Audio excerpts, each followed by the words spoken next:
guys, today I'm back with another first impressions video. We're going to be testing out some new Maybelline products. I get so pumped about new Maybelline stuff to the point where I actually couldn't wait for it to come to Canada. I purchased it from the Ulta website, got it shipped here. I was like, you know what, finally I'm going to bite the bullet and see how it goes. There's a new foundation, brow product, mascara, highlighters, beauty sponge, shade extension on their liquid lipstick, so I had to try some things out, and I will actually follow up with my next video will be an oily skin diaries on the foundation, because me just putting it on my face and telling you that I like the application is kind of useless. So I will do a full wear test and review to give you more information on the foundation, but I figured we might as well try it out together, so let's go ahead and get started. Let's start with the foundation. It's what I'm the most curious about. This is the Maybelline Superstay Full Coverage 24-Hour Foundation.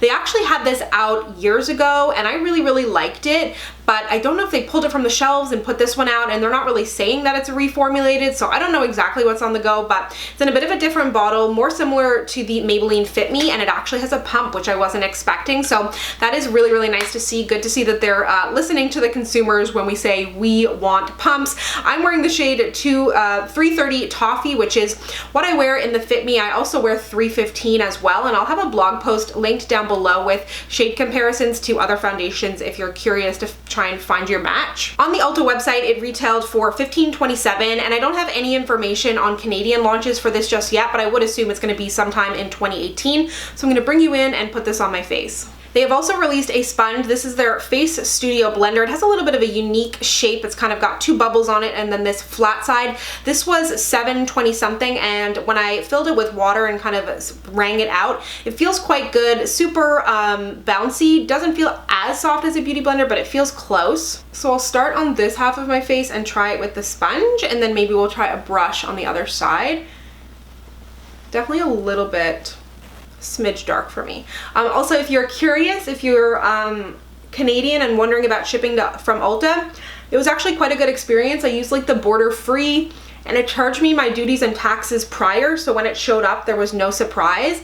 I spent $100 to get free shipping, and then this is definitely too dark and orange. Oh no. I spent $100 to get free shipping, and I paid $14 in duties and taxes. The only kind of bummer I noticed is that you don't get to use like Ulta points, and the Ulta points are so good. Way better than anything Sephora does. So that's unfortunate, and it doesn't really seem like you can use your account. Correct me if I'm wrong, but that was one thing I didn't really love, but you can use Ebates, so don't forget about that. And shipping didn't take too long either. It was I'll check for you actually, hold on. It took about 9 days to get here, which is pretty good for Canada. So this shade is Crazy Orange. So I'm gonna use a brush on this side just for comparison's sake, and I don't have a primer on. And everything I'm wearing today will be listed down below as always. In general, I prefer a brush over a sponge. I kind of go through like yearly phases. Right now I'm in a brush phase. So I'm just gonna add a little bit more. I don't know if it's like the fullest coverage foundation ever. It's definitely buildable. So I think the foundation looks really good, with the exception that it's quite orange. It gives a really nice amount of coverage. I would say medium leaning full. When I'm really comparing it to like super full coverage foundations, it just doesn't seem to be there. But that being said, I didn't put a ton on my face. I really don't like to wear a ton of actual foundation because I find it just gets oilier on my skin than it needs to be. But blended out really nicely. It is super buildable. It definitely has set on the skin quite a bit, but still doesn't look super matte or dry on the skin. So depending on your skin type, you may not need to set this, but I set everything no matter what. But there is a slight amount of sheen to my skin, and my skin looks really good. It doesn't look heavy or cakey by any means. I'm gonna blend out my face concealer with the sponge. I really don't like using a beauty blender under my eyes. I just like my fingers. It is a nice sponge. I just wish that they had rounded out this bottom. I don't love a flat side of a sponge. Like, I don't see why they had to put this divot kind of in the middle here, and they could have just made this rounder. Sometimes I feel like people try and get too creative with their beauty sponges. with all these crazy like angles and stuff, and it's like, in reality the original Beauty Blender works amazing and sells for $30 for a reason.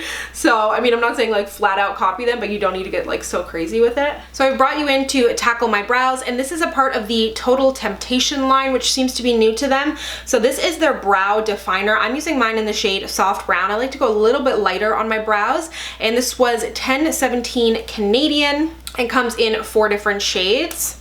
So it has a really tiny little like spoolie on here. It's like a little ball. I would have preferred a regular spoolie. Again, no need to like reinvent the wheel.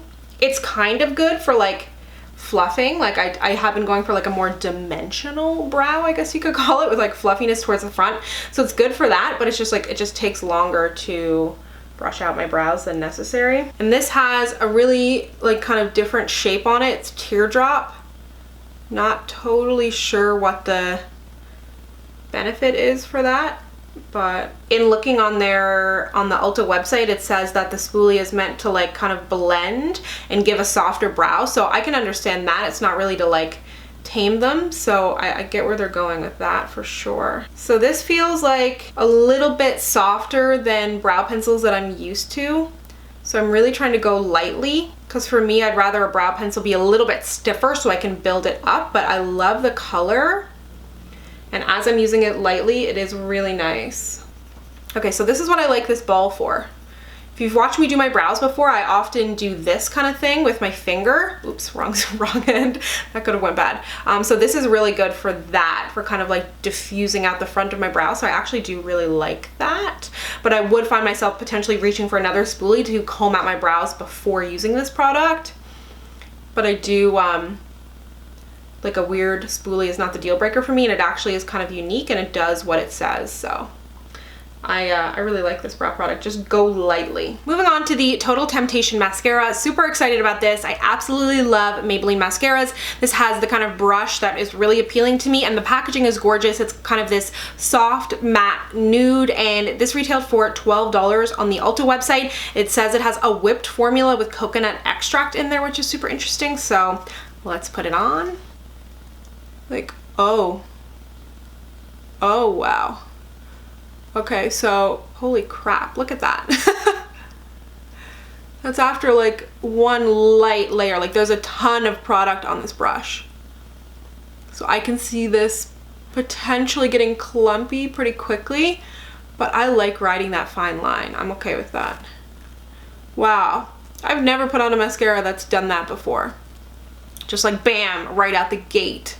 Maybe it's the whipped formula that they mentioned. And like, I have not dipped back in the tube either. Normally I dip back in. And I mean, it's a first impression, so obviously things could go completely awry, but like I said, I never really have bad experiences with mascaras once I put them on. Like I never have anything flake or anything like that, so this looks so good. Looks good on the bottom too. I'm just going ever so lightly. Wow, this is so good. This may rival my Big Shot so far. So I've bronzed ever so slightly because my skin needed no more warmth, and then added a bit of blush. Time to move on to highlight, and I picked up 2 of them. These both retailed for $12.70, and these are shade extensions kind of their original Master Chrome highlight, which is amazing. One of the best drugstore highlighters out there, completely rivals high end. So they've added a new shade to the Master Chrome line, which is Molten Rose Gold, and as you can see, it has kind of like a peachy pink look to it. And then they've also added the Master Holographic, and this one is purple. There's a little bit of a lighter one as well. This purple one seems to be online only at the moment, and these have a little bit more of a duochrome look to them. So when I swatched this one, it seemed to swatch a little bit bizarre. The texture seemed a little off, so I'm interested to see how it's going to go on my face. This one, however, seemed to swatch very similarly to the original one, but I am going to try them on each cheek and then potentially mix them together, I guess. It's probably going to look a little bit messy, but that way we can see what they look like on the face. So I'm putting this on with a bit of a denser brush. Ooh, okay, that's pretty. I was really scared. It swatched really flaky and kind of bizarre. I don't know if the purpliness is picking up on camera, but it definitely is in person. Super purple. I don't wear a lot of these like duochrome highlights because a lot of the time they don't, not only do they not suit my skin tone, but I don't love the look because it's so obvious. But it is definitely fun, and I'm glad to see the drugstore like having a bit of fun. In person, I don't love the way it looks. Personal preference, perhaps. So I've cleaned off my brush, and now we're gonna try the rose gold. Okay, that's gorgeous. As to be expected. Again, a little bit light for my skin tone, but I know a lot of people felt the original gold was a little bit too gold, so good for options. But this is beautiful. It has a really nice peachy pink undertone to it. Let me blend them out a little. They're both just coming on a little too strong, but that's okay. I use quite a dense brush, so use a lighter brush and build up. They're definitely buildable. It's quite a unique shade. I feel like I don't have a lot like it in my collection. I'm gonna add a little rose gold on this side because I don't love the way the purple looks.